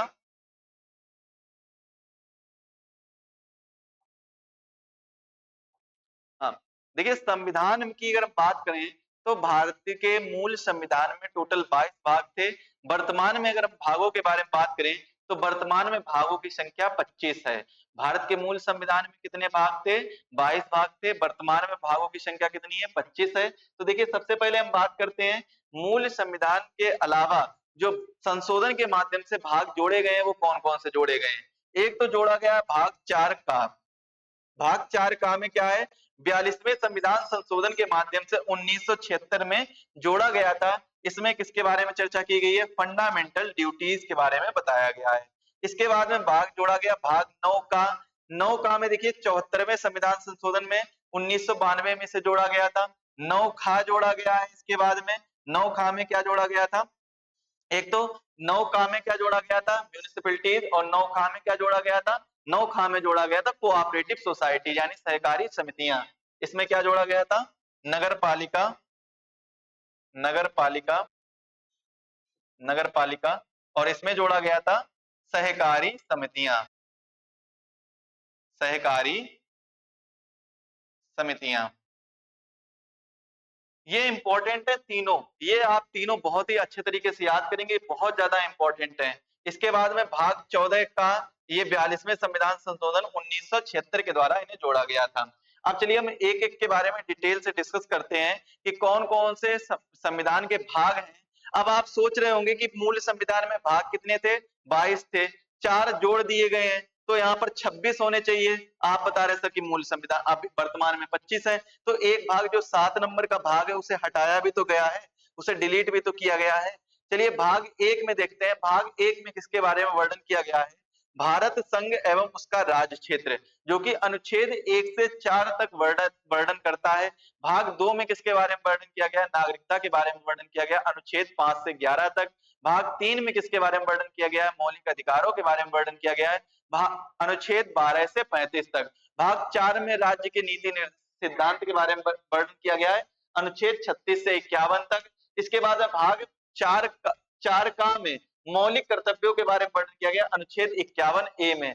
भाग 5 में संघ सरकार के बारे में और भाग 6 में राज्य सरकार के बारे में। संघ सरकार अनुच्छेद 52 से 151 और भाग 6 में जो राज्य सरकार का वर्णन किया गया है, अनुच्छेद 152 से 237 तक। भाग 7 को 7वें संविधान संशोधन के द्वारा हटा दिया गया था। भाग 7 को कब हटा दिया गया? डिलीट कर दिया गया था 7वें संविधान संशोधन 1956 के द्वारा इसे हटा दिया गया था, अनुच्छेद 238 को हटा दिया गया था। इसके बाद में भाग 8 में संघ शासित प्रदेश के बारे में बताता है कि संघ शासित प्रदेश, अनुच्छेद 239 से 242 तक। इसके बाद भाग 9 में पंचायत के बारे में बताता है, किसके बारे में? पंचायत के बारे में, अनुच्छेद 243 से 243 ओ तक इसके बारे में चर्चा करता है। 243 से लेकर 243 ओ, यहाँ पर ओ है ये याद रखिएगा, ओ के बारे में 243 से 243 ओ तक चर्चा करता है। भाग 9 का नगर पालिका के बारे में 243 पी से 243 जेड जी तक चर्चा करता है। भाग 9 का सहकारी संस्थाएं, सहकारी समितियां 243 जेड एच से 243 जेड टी तक इसमें वर्णन किया गया है। इसके बाद में भाग 10 में देखिए अनुसूचित जाति और जनजाति के जो क्षेत्र हैं उनके बारे में वर्णन करता है, 244 से 244 ए। इसके बाद में भाग 11 में केंद्र एवं राज्य के मध्य संबंध, चाहे वो प्रशासनिक एवं विधायी संबंध क्यों ना हो, तो केंद्र एवं राज्य के बीच में जो संबंध है वो कौन से भाग में? भाग 11 में वर्णन करता है, अनुच्छेद 245 से 263 तक। इसके बाद में भाग 12 में देखिए केंद्र एवं राज्य के मध्य संबंध, जो कि वित्तीय संबंध बताता है। अनुच्छेद 11 कैसा संबंध बताता है? प्रशासनिक एवं विधायी संबंध बताता है। और भाग 12 जो है वो वित्तीय संबंध बताता है। भाग 12 कौन सा? वित्तीय संबंध। भाग 11 प्रशासनिक एवं विधायी संबंध बताता है। भाग 13 में किसके बारे में वर्णन किया गया? राज्य के, भारत राज्य के क्षेत्र के भीतर व्यापार एवं वाणिज्य के बारे में वर्णन करता है। अनुच्छेद 301 से 307 तक। इसके बाद में भाग 14 में संघ एवं राज्य के अधीन सेवाएं, जो यूपीएससी या स्टेट पीएससी वगैरह की सेवाएं जो होती हैं, भाग 14 में वर्णन किया गया है। और भाग 14 का में केंद्र अधिकरण या ट्रिब्यूनल के बारे में बताया गया है। 323 ए से 323 बी के तक इसमें चर्चा की गई है। भाग 15 में निर्वाचन के बारे में, निर्वाचन या निर्वाचन आयोग इसी के अंतर्गत आ जाता है, तो निर्वाचन के बारे में भाग 15 में वर्णन किया गया है। अनुच्छेद 324 से 329 तक। भाग 16 में भारत कुछ वर्गों के लिए विशेष प्रावधान करेगा, चाहे वो एससी, एसटी, ओबीसी और माइनॉरिटीज क्यों ना हो, तो उनके लिए कुछ विशेष प्रकार के प्रावधान करेगा। अनुच्छेद 330 से 342 तक इसमें चर्चा की गई है। इसके बाद में भाग 17 में राजभाषा के बारे में बताया गया है। भाग 18 में आपातकालीन उपबंध के बारे में बताया गया है। भारत में कितने प्रकार के आपातकाल हैं? भारत में 3 प्रकार के आपातकाल लगते हैं। एक तो नेशनल इमरजेंसी, स्टेट इमरजेंसी और फाइनेंशियल इमरजेंसी। 3 प्रकार के आपातकाल लगते हैं। तो तीनों प्रकार का जो नेशनल इमरजेंसी है वो 352 में, स्टेट इमरजेंसी 356 में और फाइनेंशियल इमरजेंसी 360 में। 3 प्रकार के आपातकाल लगेंगे, जो कि भाग 18 में वर्णन किया गया है। इसके बारे में जब हम आपात उपबंध के बारे में डिटेल से पढ़ेंगे तब आपको और ज्यादा डिटेल से बताएंगे कि आपात उपबंध कहाँ से लिए गए। हालांकि आज की क्लास में ही मैंने आपको बताया है आपात उपबंध के बारे में कहाँ से लिया गया है। इसमें जो मूल अधिकारों का स्थगन होता है वो कहाँ से लिया गया है? जर्मनी से लिया गया है। और आपात उपबंध जो है वो कहाँ से लिए गए हैं? 1935 के एक्ट से लिए गए हैं। भाग 19 में प्रकीर्ण विविध के बारे में बताया गया, 361 से 367 तक चर्चा की गई है। और भाग 20 में संविधान संशोधन के बारे में चर्चा की गई है 368 में। अनुच्छेद 368 में भाग 20 में संविधान संशोधन के बारे में। भाग 21 किसके बारे में बताता है? राजभाषा, अस्थायी, संक्रमणशील एवं विशेष उपबंध के बारे में बताता है 369 से 392 तक। इसके बाद में भाग 22 हिंदी में प्राधिकृत पाठ या निरसन के बारे में बताता है 393 से 395 अनुच्छेद तक। भाग जो 22 है वो उसके बारे में चर्चा करता है, किसके बारे में? हिंदी में प्राधिकृत पाठ या निरसन के बारे में बताता है। तो ये जो हो गया हमारे संविधान के भाग। अब हम चलिए स्टार्ट करते हैं पॉलिटी से। पॉलिटी में सबसे पहला जो टॉपिक आएगा, टॉपिक प्रस्तावना। तो आज के इस सेशन में हम प्रस्तावना पढ़ेंगे और इसी यहीं तक विराम देंगे। प्रस्तावना के बाद में जो हमारा अगला टॉपिक रहेगा उसमें हम अगले टॉपिक में, अगले लेक्चर में 2-3 टॉपिक और डिस्कस करेंगे। तो आज का जो हमारा लेक्चर है जिसमें मैंने आपको क्या क्या चीजें कवर कराई हैं उनके बारे में एक बार चर्चा कर लेते हैं। आज के लेक्चर में हमने आपको सबसे पहले संविधान के स्रोत बताए थे। सबसे पहले क्या बताया था? संविधान के स्रोत बताए हैं। इसके बाद में अनुसूचियां बता चुके हैं, अनुसूचियां, अनुसूचियां। और इसके बाद में संविधान के भाग, संविधान के भाग। और अब हम चर्चा करने वाले हैं किसके बारे में? प्रस्तावना के बारे में, प्रस्तावना के बारे में। जो हमारा अगला लेक्चर होगा उसमें हम अनुच्छेद 1 से 4 तक पढ़ेंगे, यानी केंद्र राज्य, राज्य जो संघ और केंद्र राज्य संघ। तो इन सब चीजों के बारे में पढ़ेंगे। और इसके बाद में नागरिकता के बारे में पढ़ेंगे, नागरिकता। और नागरिकता के बाद में हम कंप्लीट थोड़ा सा कुछ पोर्शन कर लेंगे मौलिक अधिकारों का, मौलिक अधिकार। तो कुछ पोर्शन हम मौलिक अधिकार का भी पूरा कर लेंगे। तो ये चीजें हम अगले लेक्चर में पढ़ेंगे। अभी फिलहाल में देखिएगा हम किसके बारे में चर्चा करने वाले हैं? प्रस्तावना के बारे में। हमने सबसे पहले जब आपका स्टार्ट किया था, लेक्चर स्टार्ट किया था, तो उसमें संविधान के निर्माण के बारे में बताया था। किसके बारे में बताया था? संविधान के निर्माण के बारे में बताया था। आपको रिकैप कराया था, रिवीजन कराया था कि क्या क्या मैंने पहले लेक्चर में पढ़ा था। तो आज का जो हमारा अभी हम पढ़ने वाले हैं वो क्या पढ़ने वाले हैं? प्रस्तावना पढ़ने वाले हैं। और प्रस्तावना के बाद में हमारा जो लेक्चर है आज का वो एंड हो जाएगा। देखिए प्रस्तावना की अगर हम बात करें तो भारतीय संविधान की प्रस्तावना है कहां से ली गई है? भारतीय संविधान की प्रस्तावना अमेरिका के संविधान से ली गई है। भारतीय संविधान की जो प्रस्तावना है वो कब प्रस्तुत की गई थी? ऑब्जेक्टिव रेजोल्यूशन जब मैंने आपको बताया था जो 13 दिसंबर को मीटिंग होती है, पंडित जवाहरलाल नेहरू ने ऑब्जेक्टिव रेजोल्यूशन पेश किया था 13 दिसंबर 1946 को, और 22 जनवरी 1947 को इसे अडॉप्ट कर लिया गया था। बाद में यही ऑब्जेक्टिव रेजोल्यूशन या उद्देश्य प्रस्ताव बाद में भारतीय संविधान की प्रस्तावना बनता है। इसके बारे में तो हमने चर्चा की थी, पहले से ही आपको बताया सारी चीजें। अभी हम क्या जानने वाले हैं, अगर हम प्रस्तावना के विधिक स्वरूप की बात करें, प्रस्तावना का विधिक स्वरूप कैसा है, मतलब प्रस्तावना के माध्यम से क्या हम जा सकते हैं, कोर्ट में जा सकते हैं, तो प्रस्तावना का जो विधिक स्वरूप है वो कैसा है, अप्रवर्तनीय है। अप्रवर्तनीय है, ये चीज आप लोग याद रखिएगा। प्रस्तावना का जो विधिक स्वरूप है, इसके इसका जो विधिक स्वरूप है वो कैसा है, अप्रवर्तनीय है, मतलब इसके लिए हम कोर्ट नहीं जा सकते हैं। प्रस्तावना के अगर स्रोत की बात करें, स्रोत के बारे में देखिए, अमेरिका के संविधान से प्रस्तावना ली गई है। अमेरिका के संविधान से क्या लिया गया है, प्रस्तावना ली गई है। स्वतंत्रता, समता और बंधुता, ये कहां से लिए गए हैं, ये फ्रांस के संविधान से लिया गया है। प्रस्तावना की जो भाषा है वो कहां से ली गई है, ऑस्ट्रेलिया के संविधान से ली गई है। सामाजिक, आर्थिक और राजनीतिक न्याय कहां से लिए गए हैं, रूस के संविधान से लिए गए हैं। इसके बारे में तो हम पहले से ही आपको सारी चीजें बता चुके हैं कि कौन सा कहां से लिया गया है, भाषा कहां से ली गई है, सामाजिक न्याय, आर्थिक न्याय और राजनीतिक न्याय कहां से लिए गए हैं, और इसके बाद में समता, समानता और बंधुता जैसे जो आदर्श हैं वो कहां से लिए गए हैं, इसके बाद में भाषा कहां से ली गई, ये सारी चीजें हम पहले से ही आपको बता चुके हैं। इसके बाद में प्रस्तावना से संबंधित कुछ दो तीन प्रमुख केस हैं, उनके बारे में चर्चा करते हैं। सबसे पहला केस आता है बेरूबारी केस, जो कि 1960 में आता है। इसमें क्या होता है, प्रस्तावना संविधान का भाग नहीं है, अर्थात अगर भाग नहीं है तो ये कैसा है, इसमें संशोधन भी नहीं किया जा सकता है। संविधान में संशोधन उन्हीं चीजों में किया जा सकता है जो संविधान का भाग होंगे, जो संविधान का ही भाग नहीं है तो उनमें संशोधन कैसे किया जा सकता है, आप लोग ये चीज याद रखेंगे। संविधान के भाग में ही तो संशोधन किया जा सकता है, अन्यथा तो किसी में संशोधन नहीं किया जा सकता है। तो अगर संविधान का भाग ही नहीं है तो ये कैसा हो जाएगा, असंशोधनीय हो जाएगा। और ये कब कहा गया था, बेरूबारी केस 1960 में ये चर्चा की गई थी। इसके बाद में एक महत्वपूर्ण केस आता है केशवानंद भारती केस 1973। इसमें कहा गया है कि प्रस्तावना जो है वो संविधान का भाग है।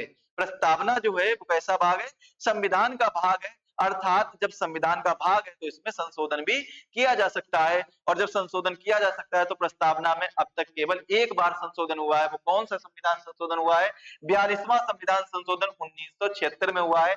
इसके तहत समाजवाद, पंथ निरपेक्ष और अखंडता शब्द जोड़े गए थे।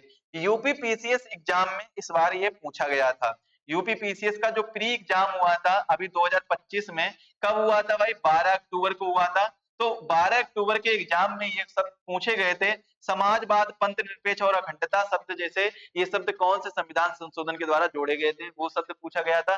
साथ में वो भी ये पूछा गया था कि रूस के संविधान से और फ्रांस के संविधान से कौन से शब्द लिए गए हैं, ऐसे क्वेश्चन पूछ लिए जाते हैं। इसके बाद में संविधान की प्रकृति के बारे में अगर हम बात करें तो संविधान प्रस्तावना क्या बताता है, प्रस्तावना संविधान की प्रकृति बताता है कि आखिर संविधान का नेचर कैसा है, संविधान की कैसी प्रकृति है वो चीजें बताता है प्रस्तावना। तो और क्या बताता है, संविधान की शक्ति का स्रोत बताता है, संविधान की शक्ति का स्रोत बताता है प्रस्तावना, संविधान की प्रकृति बताता है। प्रस्तावना कहता है कि संविधान की प्रकृति होगी, कैसी होगी, संपूर्ण प्रभुत्व संपन्न प्रकृति का है, समाजवाद प्रकृति का है, पंथ निरपेक्ष, लोकतंत्रात्मक और गणराज्य। संपूर्ण प्रभुत्व संपन्न, समाजवाद, पंथ निरपेक्ष, लोकतंत्र और गणराज्य, ये जो है वो समाज की प्रकृति, संविधान की प्रकृति है, वो बताता है प्रस्तावना। संविधान की शक्ति का स्रोत क्या है, हम भारत के लोग, मतलब जो संविधान की शक्ति का स्रोत है वो क्या है, हम लोग हैं, यानी पीपल है, भारत में रहने वाले नागरिक हैं, वो क्या है, संविधान की शक्ति का क्या है, स्रोत है। संविधान की जो शक्ति है वो हम भारत के लोगों पर डिपेंड करती है। संविधान का उद्देश्य क्या है, संविधान का उद्देश्य है कि जितने भी भारत में रहने वाले लोग हैं उनको न्याय दिलाया जाए। किन प्रकार के न्यायों की बात की गई, सामाजिक न्याय, आर्थिक न्याय और राजनीतिक न्याय, तीन प्रकार के न्यायों के बारे में चर्चा की गई है। जो प्रस्तावना है वो संविधान के उद्देश्यों के बारे में बता रहा है, और उद्देश्य भी कौन से, न्याय के उद्देश्य के बारे में चर्चा कर रहा है, स्वतंत्रता के उद्देश्य के बारे में चर्चा कर रहा है, जिसमें विचार की स्वतंत्रता, अभिव्यक्ति की स्वतंत्रता, विश्वास की स्वतंत्रता, धर्म की स्वतंत्रता और उपासना की स्वतंत्रता, इनके बारे में चर्चा की गई। समानता की बात करता है जिसमें प्रतिष्ठा और अवसर की समानता के बारे में बताता है, और बंधुता की बात करता है जो देश की एकता और अखंडता के लिए जरूरी होती है। बंधुता मतलब भाईचारा की बात करता है, यानी यूनिटी की बात करता है, देश की एकता और अखंडता के लिए बहुत ज्यादा जरूरी है। मैंने अभी तक आपको क्या बताया है कि जो संविधान की प्रस्तावना है, प्रस्तावना संविधान की प्रकृति बता रहा है, प्रस्तावना संविधान की शक्ति का स्वरूप बता रहा है, संविधान की शक्ति का स्वरूप बता रहा है, संविधान की प्रकृति बता रहा है, और संविधान का उद्देश्य क्या है वो बता रहा है। संविधान का उद्देश्य, संविधान के उद्देश्य में भी बता रहा है कि न्याय कैसा होना चाहिए, स्वतंत्रता किस प्रकार से होनी चाहिए, समता किस प्रकार की होनी चाहिए, और बंधुता किस प्रकार की होनी चाहिए। प्रस्तावना ये सारी चीजें बता रहा है। अब हम एक एक वर्ड के बारे में बात करते हैं। सबसे पहले बात करेंगे समाजवाद के बारे में। समाजवाद जो है वो गांधी एवं नेहरू की विचारधारा से प्रभावित समाजवाद होना चाहिए। प्रस्तावना ये कहता है, भारत का संविधान ये कहता है कि हमारा जो समाज है वो कैसा होना चाहिए, वो गांधी और नेहरू की विचारधाराओं से प्रभावित होना चाहिए, और लोकतांत्रिक समाजवाद होना चाहिए। मतलब लोगों के द्वारा चुना जाना चाहिए, जो मुखिया होगा, नेता होगा, प्रमुख, वो किसके द्वारा, लोगों के द्वारा चुना जाना चाहिए। डीसी नकारा केस 1982 में, एक 1982 में केस होता है डीसी नकारा केस। इसमें सुप्रीम कोर्ट ने भी इस बात को माना है कि भारत गांधी एवं नेहरू की विचारधारा से प्रभावित समाजवाद है। डीसी नकारा केस 1962 में 1982 में होता है। इसमें क्या बात की गई है, इसमें भारत एवं नेहरू की विचारधारा पर आधारित समाज है, हमारा समाजवाद है, तो वो ये चीजें मानी है किसने, सुप्रीम कोर्ट ने। लोकतंत्रात्मक की बात करें, जहां अंतिम शक्ति किसके पास हो, जनता के पास हो, उसे हम क्या बोलेंगे, लोकतंत्रात्मक। पंथ निरपेक्ष मतलब कोई भी राष्ट्र जिसका अपना खुद का धर्म ना हो बल्कि वो सभी धर्मों को एक समान समझे, उसे हम क्या बोलते हैं, उसे हम पंथ निरपेक्ष राष्ट्र बोलते हैं, जिसका कोई अपना राजकीय धर्म नहीं होता है, राज्य के लिए सभी धर्मों को एक साथ एक समान व्यवहार करता है। राज्य क्या है, सभी धर्मों के साथ एक समान और एक जैसा व्यवहार करता है। गणराज्य का मतलब क्या है, ऐसा देश जिसका राष्ट्राध्यक्ष वंशानुगत रूप से ना होकर कैसा हो, प्रत्यक्ष रूप या अप्रत्यक्ष रूप से निर्वाचित हो। ऐसा नहीं है कि वंशानुगत, जैसे राजा का बेटा राजा होगा, उसका बेटा फिर राजा होगा, फिर उसका बेटा राजा होगा, ऐसा नहीं है, बल्कि कैसा है, अप्रत्यक्ष या प्रत्यक्ष रूप से। जैसे हमारा जो राष्ट्राध्यक्ष है भारत का, वो कौन होता है, प्रेसिडेंट होता है। इसके जो वोटिंग होती है वो कैसी होती है, अप्रत्यक्ष प्रणाली से होती है। तो अप्रत्यक्ष तरीके से ही तो चुना जाता है। अप्रत्यक्ष जैसे कि मान लो एक प्रकार की वोटिंग है डायरेक्ट, एक क्या है डायरेक्ट वोटिंग, एक क्या है इनडायरेक्ट वोटिंग। मतलब ये एक चीज आप याद रखिए, जैसे एक एग्जांपल से समझते हैं आप लोग, देखिए जैसे मान लेते हैं प्रेसिडेंट। प्रेसिडेंट कौन है, हमारा राष्ट्राध्यक्ष है, देश का पहला नागरिक होता है। तो प्रेसिडेंट की अगर हम बात करें इसकी वोटिंग के लिए, तो इसको वोट कौन देता है, इसको वोट कौन देता है, आप लोग बताएंगे सर इसको वोट कौन देता है। तो वोट देते हैं कौन, जैसे कि मान लो सांसद, वोट कौन दे रहे हैं, सांसद दे रहे हैं, या फिर हम कह सकते हैं संसद के दोनों सदनों के, संसद के दोनों सदनों के निर्वाचित, ये वर्ड याद रखिएगा, निर्वाचित, निर्वाचित सदस्य। यहाँ पर मनोनीत सदस्य का कोई काम नहीं है, निर्वाचित सदस्य। तो निर्वाचित सदस्य इसको वोट करेंगे। अगर ये सदस्य निर्वाचित हैं तो ये किसके द्वारा निर्वाचित किए गए हैं, ये तो लोगों के द्वारा यानी पब्लिक यानी जनता के द्वारा निर्वाचित किए गए हैं। इनको किसने वोट दिया, जनता ने किया है। तो यही निर्वाचित सदस्य किसको वोट कर रहे हैं, प्रेसिडेंट के लिए वोटिंग कर रहे हैं। तो ये कौन सा प्रकार हो जाता है, अप्रत्यक्ष प्रकार हो जाता है। इसके बाद में नागरिक सभी पद समान पद पर आसीन होने के लिए योग्य होगा। कोई भी भारत का नागरिक हो, कोई सा भी पद हो, वो सभी पद के लिए एक तरीके से उसके क्या होगी, समानता होगी। मतलब क्या हो, उसका आसीन होने के लिए योग्य होगा, लेकिन वो उस पद के लिए शर्तें पूरी कर रहा हो। ऐसा नहीं है पागल हो या दिवालिया हो तब भी उसको क्या है, वो सभी पद पर आसीन होने के लिए योग्य, तब उसको क्या बना दिया जाए, उस पद, वो पद दे दिया जाए। ऐसा नहीं किया जाना चाहिए। संपूर्ण प्रभुत्व संपन्न, ऐसा देश जो आंतरिक और बाह्य निर्णय लेने की सर्वोच्च शक्ति रखता हो। चाहे आंतरिक निर्णय हो या बाह्य निर्णय हो, हर प्रकार के निर्णय लेने की अगर उसके पास शक्ति है तो वो कैसा होगा, संपूर्ण प्रभुत्व संपन्न राष्ट्र होगा। कैसा होगा, संपूर्ण प्रभुत्व संपन्न राष्ट्र होगा। प्रस्तावना में जो संविधान का उद्देश्य है, ये उद्देश्य नहीं है, यहाँ पर आप लोग एक चीज कर लीजिए,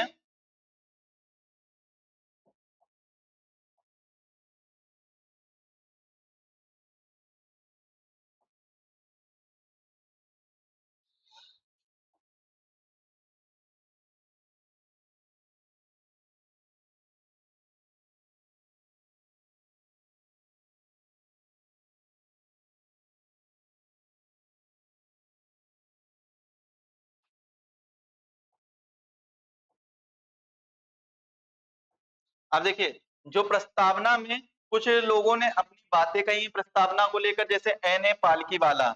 एन ए पालकीवाला ने क्या कहा है? एन ए पालकीवाला ने, एक मिनट,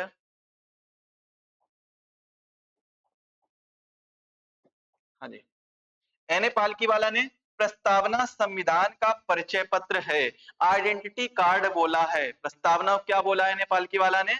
आइडेंटिटी कार्ड बोला है। वहीं अल्लादी कृष्णा स्वामी अय्यर ने प्रस्तावना दीर्घकालिक सपनों का विचार है। अल्लादी कृष्णा स्वामी अय्यर ने क्या बोला है? प्रस्तावना दीर्घकालिक सपनों का विचार है। डॉक्टर ठाकुर दास भार्गव ने प्रस्तावना संविधान की आत्मा है। डॉक्टर भीमराव अंबेडकर ने संविधान का पवित्र दस्तावेज कहा है। और डॉक्टर के एम मुंशी ने प्रस्तावना संविधान की जन्म कुंडली है, होरोस्कोप है। इसके बाद में प्रस्तावना का उल्लेख अन्य प्रावधानों में भी किया गया है। जैसे कहां कहां पर किया गया है? नीति निर्देशक तत्वों में किया गया है, मौलिक अधिकारों में किया गया है, मौलिक कर्तव्यों में किया गया है। नीति निर्देशक तत्वों में कहां कहां पर? जैसे सामाजिक शब्द का प्रयोग, आर्थिक और राजनीतिक न्याय, इन तीनों प्रकार के न्यायों के बारे में राज्य के नीति निर्देशक सिद्धांत में कहा गया है। मौलिक अधिकारों में भी प्रस्तावना के जो संबंधित तथ्य हैं वो मौलिक अधिकारों में, जैसे 19 में 6 प्रकार की स्वतंत्रता के बारे में बताया गया है। कितने प्रकार की स्वतंत्रता? 6 प्रकार की स्वतंत्रता के बारे में बताया गया है। और मूल कर्तव्य में देश की एकता और अखंडता को सुनिश्चित करने वाली बंधुता की भावना के बारे में चर्चा किया गया है। तो ये जो प्रस्तावना के उद्देश्य हैं या प्रस्तावना का उल्लेख है वो अन्य प्रावधानों में भी किया गया है। प्रस्तावना के संशोधनों की अगर हम बात करें तो प्रस्तावना में जो संशोधन है वो केवल अनुच्छेद 368 की प्रक्रिया से ही संभव है।